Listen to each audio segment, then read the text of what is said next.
quando a Faculdade de Ciências Econômicas, do tempo antigo, funcionava ali na Avenida Hercílio Luz, ela foi federalizada à medida que foi criada a Universidade Federal, assim como outros cursos de Direito, Odontologia, que na época eram privados, né? Eram pagos. E pouco depois de feito isso, de criado isso, em 65, houve um edital do professor João Makoviec, que era então diretor da Faculdade de Ciências Econômicas, da velha e da nova, ou da privada e da federalizada, informando aos formados em economia que poderiam ingressar no terceiro ano do curso de Ciências Contábeis, que então se iniciaria naquele próprio ano de 65. Então houve um grupo expressivo de uns 40 profissionais, ou pouco mais até, que eram profissionais ligados ao serviço público em Florianópolis, ao setor privado. Professor não tinha nenhum naquela época. Depois daquela turma, da minha turma, alguns se transformaram em professores. E a partir dali, então, eu já tinha gostado muito do curso técnico de contabilidade, porque eu tive bons professores. Curiosamente, naquela ocasião, eu fiz em 1951, curso técnico, 3 anos, havia professores extraordinários, como o professor João Batista Luff, na matemática financeira. O que eu aprendi depois de matemática financeira com ele me serviu para passar no concurso do Banco do Brasil.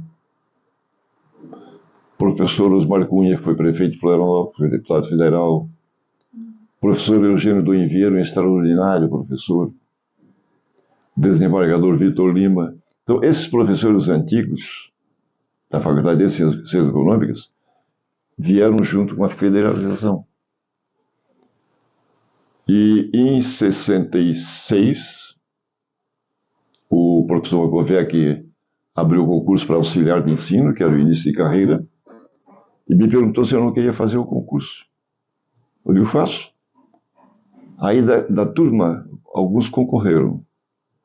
E também teve gente de fora. O professor Cláudio Filgraf veio de fora. Ele não era aluno dessa turma. Alguns, então, de dentro, outros de fora. E comecei a lecionar em 66, embora ainda como aluno terminando o curso. Foi uma experiência muito boa. Aí, ao lado do prédio onde está hoje o Badesc, tinha um corredor. O professor Makoviec construiu ali umas 3 salas de aula e uma de trabalho. Então, ele dividiu a turma, que era grande, a turma de ciências contábeis, de administração, de economia, eram turmas grandes na época, turma de 50 alunos. Então, ele dividia e colocava nessas salas pequenas com o professor auxiliar de ensino. Aliviava os professores mais antigos. É natural que o professor antigo também fique mais desgastado, porque não é fácil, né? Lecionar é uma atividade muito difícil, atividade pesada, porque não é apenas entrar na sala de aula e dar aula, né? Isso requer preparativo, estudos, literatura, né? Zelo pelos alunos, provas, trabalhos. Então é uma atividade exaustiva. Tanto é que eu fui até 2015 que eu parei. Eu parei com 70 anos. Por quê? Porque eu já não tinha mais fôlego. Né? Porque é muita aula, muito acessório. E isso foi me cansando e me obrigou. De qualquer maneira, não valia para o Estado ainda que eu me aposentei pela UDESC, na ESAG, mas valia para o Federal. Com 70 anos, o professor tinha que ir embora. Era a expulsória, como se chamava. Né? Não se chamava de compulsória, era expulsória. Ou seja, já estava descartado. Bom, eu acho que o propósito maior do curso de Ciências Contábeis foi dar sequência aos cursos técnicos de contabilidade, como foi meu caso e de todos eles que estão aí. 90% daquela turma ali que se formou comigo em 66 fez o técnico de contabilidade na antiga Academia de Comércio de Santa Catarina. Então ali se criou uma empatia, porque tinha muitas contabilidades. E bons professores, muito bons professores. E grande maioria se encaminhou para ciências contábeis. Hoje eu acredito que a juventude, os rapazes mais moços, frequentam o curso, né? Concorrem ao vestibular. Mas por muitos anos era o pessoal mais velho. Porque isso aí dava uma solidez no conhecimento, dava uma expansão no conhecimento, um aperfeiçoamento, uma modernização. O início do curso foi muito bom, muito bom. Eu lecionei de 66 a 83. Porque em 83 eu fui convidado pelo governador Esperilhão a mim para presidir o Banco do Estado de Santa Catarina.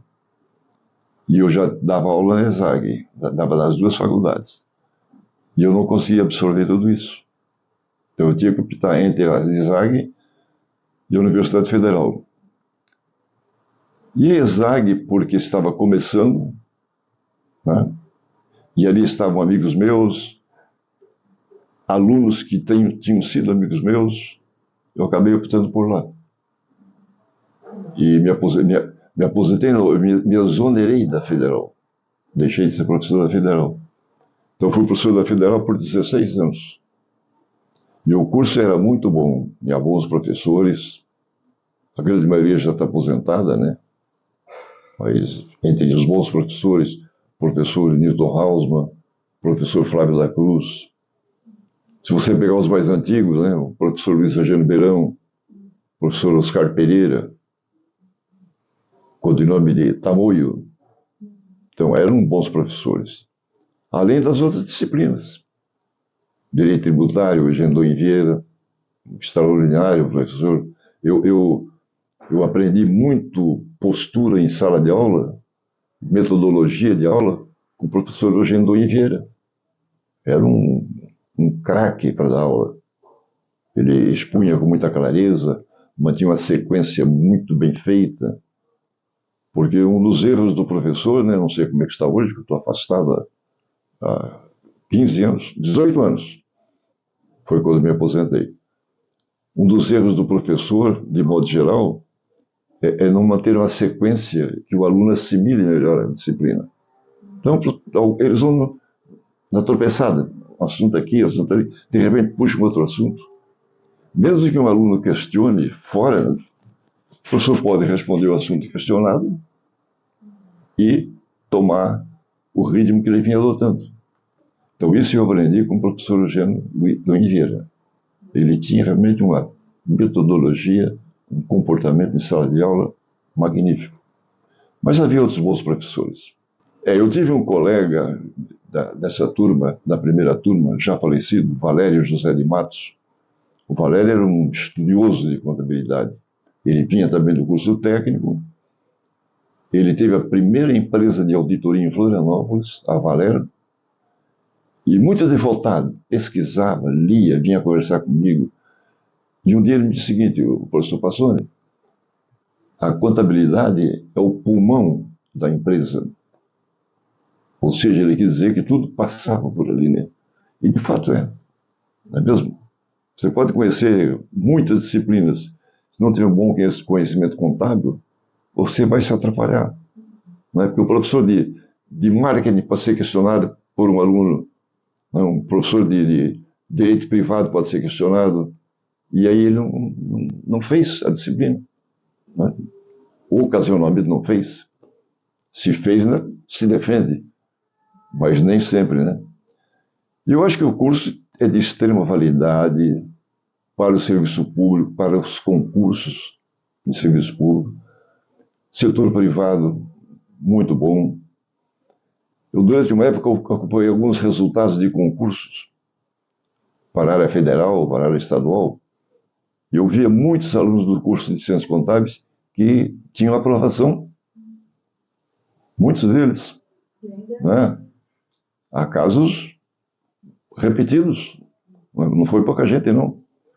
Houve uma safra, inclusive, ali por volta na década de 80, que muitos passaram em concursos porque vinham de uma boa formação universitária. A grande dificuldade dos concursos sempre foi a contabilidade. A matemática e a contabilidade. Então, esses alunos nossos tinham o professor João Batista Ruff na matemática e tinham vários outros professores de contabilidade, eram vários, uns 4 ou 5. Então eles iam com segurança para o concurso e passavam. Não, nessa turma que eu iniciei em 65, eram 2 moças, 2. Mas quando eu saí, em 83, já havia muitas moças, praticamente meio a meio. Eu até estranhava, porque é uma profissão árida, né? É profissão que sempre tem assim característica masculina. O contador da empresa, nós falávamos em contadora da empresa. No auditor, auditora é muito raro. Mas hoje não, elas estão presentes no serviço público, na Contadoria Geral do Estado, enfim, em várias empresas do Estado e do setor privado, ocupando as funções que eram antes ocupadas por homens. Eu não peguei a pós-graduação, a criação. Deve ter sido posterior a 83. Né? Mas a base da graduação era uma base muito boa. Então, acredito que a partir dali, pós-graduação, aquela base foi a pavimentação do aprendizado para o pós-graduação, para as empresas, para o serviço público, para os concursos, dos quais eu já falei ainda há pouco. Eu acho que o grande valor da época é que os professores pouquíssimos, raríssimos tinham tempo integral, pelo menos na nossa área. Eu me lembro do professor Beirão, era raro.